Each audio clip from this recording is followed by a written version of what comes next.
Praise you, you're on 94.9. It is 4:15 and it's that time of day on a Tuesday that we have our friends from Creation Ministries International. And I've got one of them right now on the line, Mark James, who we had last week. Mark is in New Zealand. Good afternoon, Mark. Good afternoon, Nick. How are you? Very good, thank you. It's always awesome to have you guys on the line. And of course, you talk to us about stuff like evolution and creation and dinosaurs and aliens, and we talk about, news that's happened over the past week or so, and we also answer questions. If anybody has any questions for Mark, please send them through to our text line. It's just an SMS, 0401 949 949. Now, Mark, just to give everyone a little bit of a rundown, can you just give us a brief on CMI's sort of what you guys do, what your sort of real goal is? We're a gospel-focused ministry, but our aim is to help Christians defend the Bible where it comes under attack through the use of science. So we're an apologetics ministry, and science is the foundation of that, but at heart we are a gospel ministry. Yes, and of course, you like to tell people that the Bible is correct from front to the back and every little bit in between. Yes, that's definitely the case. What we like to say is that we follow an understanding of a plain reading of the Bible, I suppose. If the Bible is written as history, we read it as history. Genesis is written as history, so we have to assume that the Holy Spirit wants us to read it as history. And that means that the creation was a six-day creation approximately 6,000 years ago. And the amazing thing is that as you start to look into the science, it actually supports the biblical account of creation. Yes, absolutely. Now, Mark, you've sent me a few videos, and you sent me one today: protein synthesis, DNA translation, mRNA transcription. We've heard these things, like we've heard of mRNA. During COVID, people spoke about it a lot. We heard about DNA a bit. We sort of understand what it is. It's a curly little thing that lives inside us. But can you explain to me what these videos are sort of all about? Yeah, I can do that, Mick. And I'm hoping that you'll be able to actually put links to these videos up on your Facebook page, possibly? Mm-hmm. You can. Okay, all right, that's great. So people can actually get to have a look at these at a later date. The first video I've sent you is actually a video from the Creation Ministries website, creation.com. And basically what it is it shows how the instructions in DNA are decoded and then used to manufacture proteins. And it's an astonishing process that happens. DNA is a double helix. Mm-hmm. So there's two strands and they're sort of winded, that's a good word, isn't it? They're wound around each other and they're joined together by what are called base pairs. And those base pairs, the sequence of the base pairs, is actually contains instructions for what the cell has to do. And one of the major the instructions are used for manufacturing proteins. Mm-hmm. So the animation that's on our website, it basically shows the process from the DNA being read, and that information then being taken to a machine which decodes it and produces proteins. And there's a little motor that runs up and down the DNA called DNA polymerase.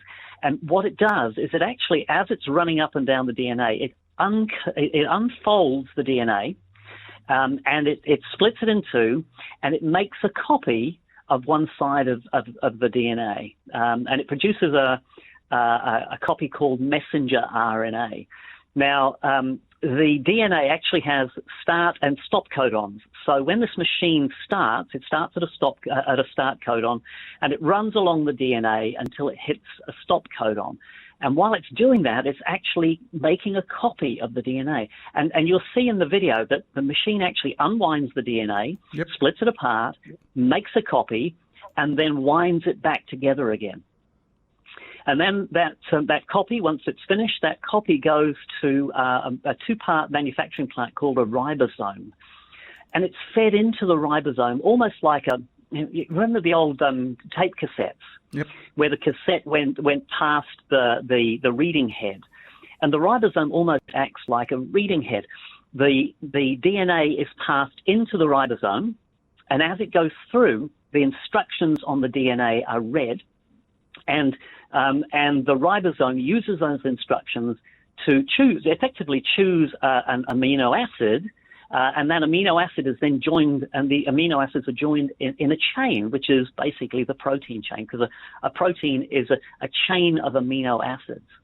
And so as the instructions go through the ribosome, the amino acids are joined together to form the protein. And it's incredibly a complex system that's going on inside every single one of our cells right now, because our body is constantly producing proteins. And this animation just shows you how it's done. And the fascinating thing is, once the protein sequence the amino acid sequence is complete, it's a very long, very skinny molecule, and they have a tendency to get tangled up. Yep. So within the cell, there are these another set of machines called chaperones, which actually latch on to the protein to stop it from getting tangled up. And then these chaperones take the protein along to it's a barrel-shaped machine called a chaperonin, and it feeds the protein into the chaperonin. And we don't know what goes on inside the chaperonin. All we know is that the chaperonin is designed to fold the protein into a specific shape so that it can do the job that it's designed to do. This is just, it's mind-blowing. When you see the animation, and hopefully your listeners will be able to have a look at this animation on Facebook, it is just astonishing. It really is. Yeah, absolutely. I mean, I'm looking at it just thinking, wow. And this happens inside. I mean,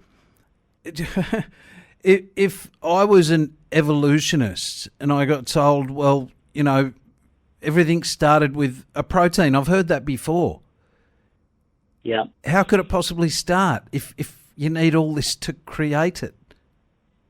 The interesting thing about this, Mick, is that the ribosome is used to manufacture proteins, right? Yep. But the ribosome itself is made up of proteins, and the instructions to build a ribosome are encoded in the DNA. So to decode the DNA and make a protein, you have to have a ribosome, but to have a ribosome, you have to have already read the DNA to produce the proteins to make the ribosome. So it's a chicken and egg situation. It's which came first, and it's an impossible chicken and egg situation to resolve unless the proteins that make up the ribosome and the instructions on the DNA to make those proteins all appeared at exactly the same instant, in exactly the same place in time. It's just, it beggars belief. Because there's no possible way that one could come without the other. Exactly. And you can't say which one came first, because you need to have the DNA read to make the proteins to make the ribosome, but you need the ribosome to read the DNA. It's comical. It really is. And it points to a designer. But the thing that I guess gets me here is they still say, life probably just started with a protein that sort of drifted in from outer space or something. When this is so obvious, you see these little machines and you sort of think, well, it can't just come from nothing. This is so intricate. So there's so much in there. There's more than, like, that machine is a very, very intricate, but so many parts. It's got more parts than a lot of machines we build. Well, it has got more parts. These are the most sophisticated machines known to man, and they're operating inside ourselves at a scale that, we build machines. We build machines like this, not as good as this, but we can build machines like this. But we build them at the sort of size that we can manipulate. These things are inside our cells. And there's no way in the world we could manufacture machines as small as this and as efficient as this. It couldn't happen. It really couldn't happen. And we're talking. I'm looking at the little machine that's recreating one side of the DNA. So it's recreating DNA, I guess. And we hear about the amount of information in a strand of DNA. It can be as much as a phone book, isn't that right, or more? There's so much information in there. In our cells, well, we have sort of 20 to 50 trillion cells in our body. And if you took all the DNA out of every one of those cells and stretched it out and laid it end to end, it would stretch from the Earth to the moon and back something like 100,000 times. Oh, wow. That's how much information is encoded in our cells. That's how much DNA there is in our cells, and encoded in there is everything that we need to survive. So to even consider that a little protein just bang made life is absolutely ridiculous. It's just so out there, it's not funny. And what you're looking at with this animation, Nick, you're looking at design. Now, we know when we're looking at design, we need two things. We need the right components, and we need those components organized correctly. And one of our speakers uses a very good analogy. He said every plane that ever flew is made up of thousands of non-flying parts. That makes sense? Yep. Wow. And it's only when those parts are organized correctly that the whole plane can fly. And the evolutionists say, oh, yeah, it's just a protein. A protein appeared. We don't know how it appeared. But the thing is that having the protein is one thing, but organizing multiple proteins, and we're talking huge numbers of multiple proteins together, you need that organization. You don't just need the proteins. You need them organized correctly as well. And this screams design. Yeah, absolutely. Well, look, we're going to have to go to a little break right now. If anyone has any questions, though, please send them through for Mark. 0401 949 949. That's the text line, 0401 949 949. Kobe James, Born Ready. You're on 94.9. It is 22 minutes to 5. And we have Mark James on the line from Creation Ministries International. If you have any questions, please send them through to us on our text line 0401 949 949. Now, Mark, we've been speaking about these little tiny machines inside our body. And you just sent one video through. There's another one here. I'm going to add them to the Radio with Mick Facebook page, but I'll have to do it later on because I can't get into it right now. So as other people can have a look at these. They're remarkable. We've seen other little videos that I've put in there before, but these ones are really cool. There's another one here, the Untangler of Knots. Now, I'm not even going to pretend to say the word in there. I'm going to leave this one up to you to explain, if that's okay, Mark. It's called a topoisomerase molecular machine. Actually, just before we get into this one, Mick, we were talking about the information in DNA. And DNA, sometimes called chromosomes, these are the most complex molecules in the universe. And they're an incredible data storage system. And to give you an idea, a 2 millimeter diameter drop of DNA can store the same amount of information as a pile of encyclopedias stretching from the Earth to the Sun. That's just a 1 millimeter, did you say? This is a 2 millimeter diameter drop of DNA, and that's how much information is in there. And for any of your listeners out there who don't remember what encyclopedias are, a 1 terabyte hard drive is an okay size for a hard drive nowadays, right? Yep. A 2 millimeter diameter drop of DNA is the equivalent of 4 million 1 terabyte hard drives. Wow. It is just, I mean, this is data compression that we just cannot even imagine. It's astonishing. So when we were looking at that little machine that was just replicating DNA before, it was replicating it very, very quickly. It was like doing 2 millimeter. Well, actually, yeah, I was looking at it sort of miniaturized. So I can't tell how big 2 millimeters was. Yeah, you're not looking at it miniaturized. You're looking at it much, much bigger than it actually is. But, yeah, that's what I meant the other way around. Yep.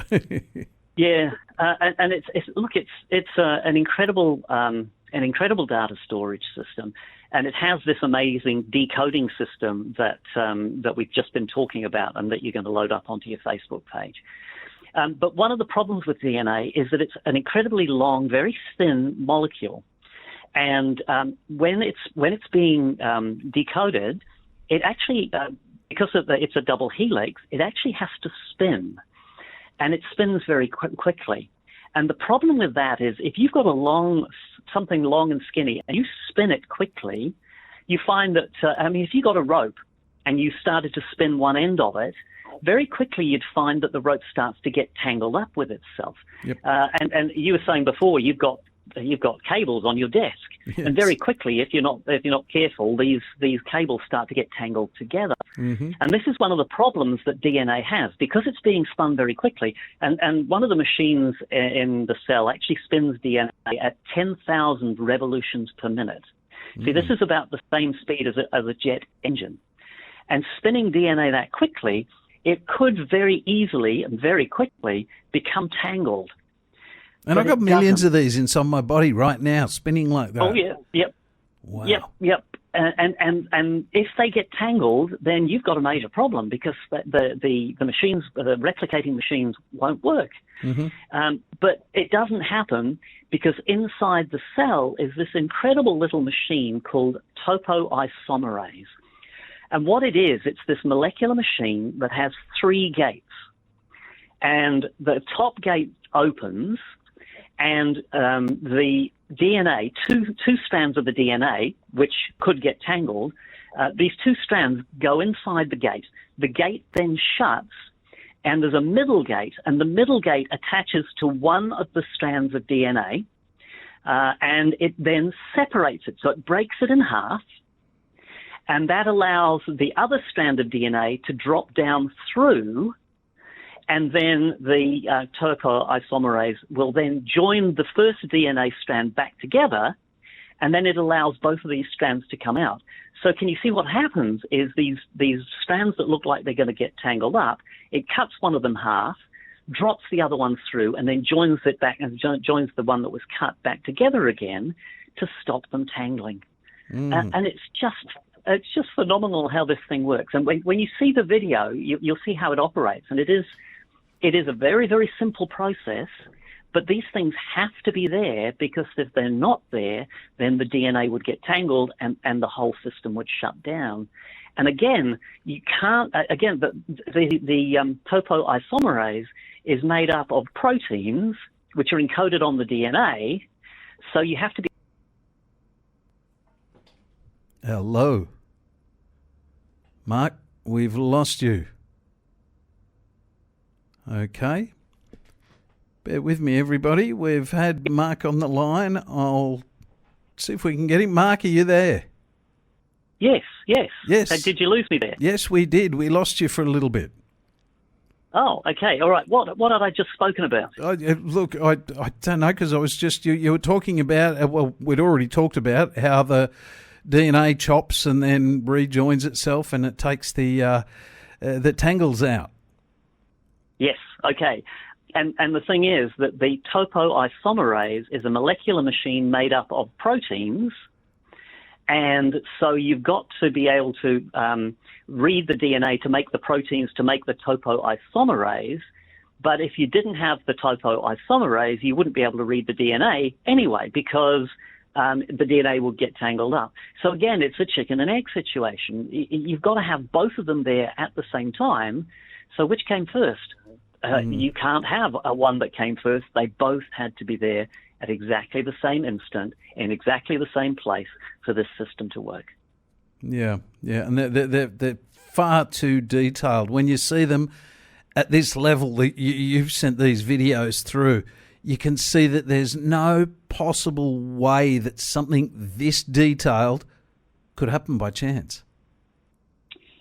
You know what? I would absolutely agree with you there, Mick. Unfortunately, the scientists who've put these animations together, often they are secular scientists and they're looking at them and they're saying, wow, this is Hello, Mark. Yep, we just lost you again for a second. Sorry. The last word was scientists. Are you there? Nope, we've lost you again. I'm here. Yep, there you are. Yes, sorry, we lost you for a second again. Yeah. I don't know what's going on, Mick. Yeah, sorry, I was just saying that a lot of the people who generate this information and make these animations are secular scientists, secular animation people, and they will look at it and they'll say, isn't it incredible what evolution has done? But really, I mean, it's almost like they're disconnected from reality. If they were to find something like this on an island, they would just assume that a human being, machines like this at our sort of size, if they were to find them on an island, they would automatically assume that somebody had been on the island before them and had made these things. Yeah. But they see them inside the cell, and they try to say, well, yeah, it's just evolved. That's all it is. And the reason for that is that they don't want to go in anywhere near the idea that these things are created, because if these things are created, then that means that there is a creator. That creator has made us, so therefore he owns us, and he gets to make the rules for his creation. Yeah. And that's this thing. It's not science against religion. It's two different interpretations of the scientific facts, and basically it's a spiritual battle. Yeah. Yeah, I know too often we hear or we see on some show, they go, everything just started from this simple protein. But now that you've explained, and I've seen the video, and hopefully everyone else can have a look on the Facebook page later, how intricate these so-called simple machines are and how much information they hold, you'll realise that it just can't, by chance, have gone bang, there it is. I agree. I can't argue with that. But having said that, I come from an atheist background. And when I was an atheist, I would have looked at this and I would have assumed that the scientists have worked out how it happened through a naturalistic explanation, through evolution. And I wouldn't even have gone there. I would have just said, yep, I agree, it must have been evolution. So as I said, it is a spiritual battle. And we need to pray for these scientists because they're looking at God's handiwork and they're denying the creator God of the universe. Well, Mark, you're a Bachelor of Science in Organic Chemistry. Have you ever seen or heard of any theory of how that possibly could have happened? Not any theory that makes sense, Mick.